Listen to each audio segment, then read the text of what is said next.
கொண்டாடு the Chennai Silks ஆடைகளுடன். Let the celebrations begin. Your dream vacation to Malaysia starts from rupees 24,999 only with GT Holidays. என் phone என் கையில வரணும். என் phone என் கையில வரணும். நான் கனிமொழி பிஏ ஓட தம்பி. கனிமொழி எம்பி மேம் அவங்க நேமை யூஸ் பண்ணி அவங்க பிஏ யாருன்னு எனக்கு தெரியாது. கனிமொழி பிஏ யாருன்னே தெரியாது. குடிபோதையில் தகராறு செய்த இளைஞர்கள்.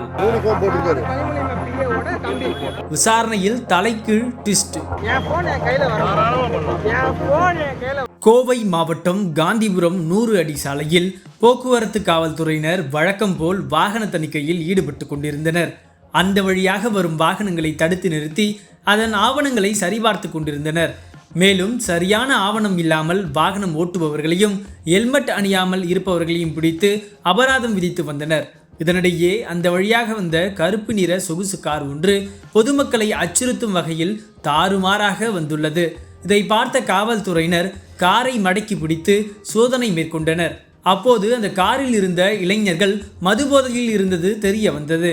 போலீசார் அந்த வாகனத்தை நிறுத்தியதும் காரை விட்டு இறங்கிய போதை இளைஞர் ஒருவர், நான் யார் தெரியுமா, நீ என்ன பெரிய ஆளா என கேட்டு போலீசாரிடம் வீண் வாக்குவாதத்தில் ஈடுபட்டார்.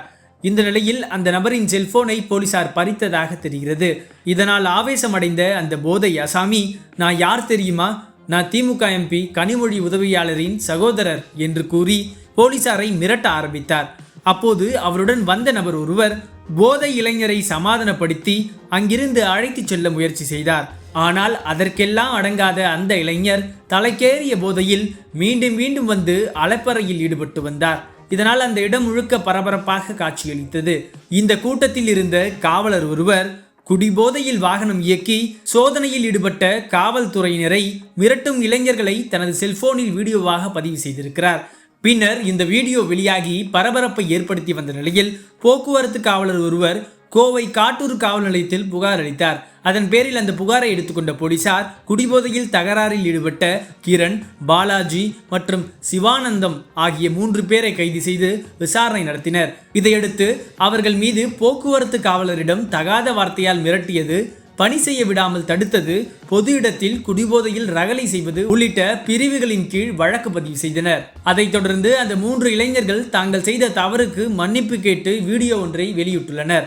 அதில், நாங்கள் மதுபோதையில் இருந்ததால் காவல்துறையினரிடம் தகாத வார்த்தையில் பேசி தகராறு செய்து விட்டோம். அதற்கு நாங்கள் மன்னிப்பு கேட்டுக்கொள்கிறோம். மேலும் திமுக எம்பி கனிமொழியின் பிஏ யார் என்றே எங்களுக்கு தெரியாது. பொது இடத்தில் அவர்கள் பெயரை பயன்படுத்தியது தவறு. அதற்காக மன்னிப்பு கேட்டுக்கொள்கிறோம் என வீடியோ ஒன்றை வெளியிட்டுள்ளனர். தற்போது கோவையில் இச்சம்பவம் பெரும் பரபரப்பை ஏற்படுத்தியுள்ளது.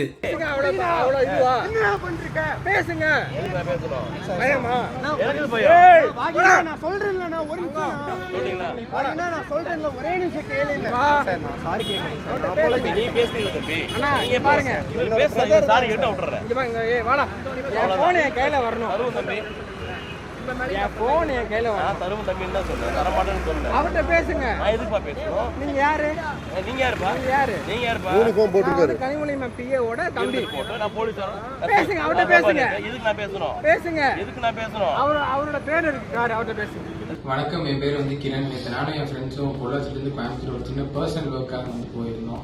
முடிச்சுட்டு கோயம்புத்தூர்லேருந்து பொள்ளாச்சி போகும்போது கோயம்புத்தூர் 100 ஃபீட் ரோட்டில் போலீஸ் செக்கிங் இருந்தது. அப்போ இருந்துட்டு கொஞ்சம் ட்ரங்க் மூடில் இருந்ததுனால போலீஸ்கிட்ட தப்பான வார்த்தைகள் பேசிட்டேன். அது சாரி. அது மட்டும் இல்லாமல் பப்ளிக் பிளேஸில் இந்த மாதிரி கனிமொழி எம்பி மேம் அவங்க நேமை யூஸ் பண்ணது தப்பு தான். அவங்க பிஏ யாருன்னு எனக்கு தெரியாது. எனக்கும் அவங்களுக்கும் எந்த வித ஒரு சம்மந்தமும் இல்லை. ஃப்ரெண்டு கிட்ட தெரிஞ்ச ஒருத்தர் ஃபோன் பண்ணி கொடுத்து தான் இந்த மாதிரி பேச சொன்னேன்.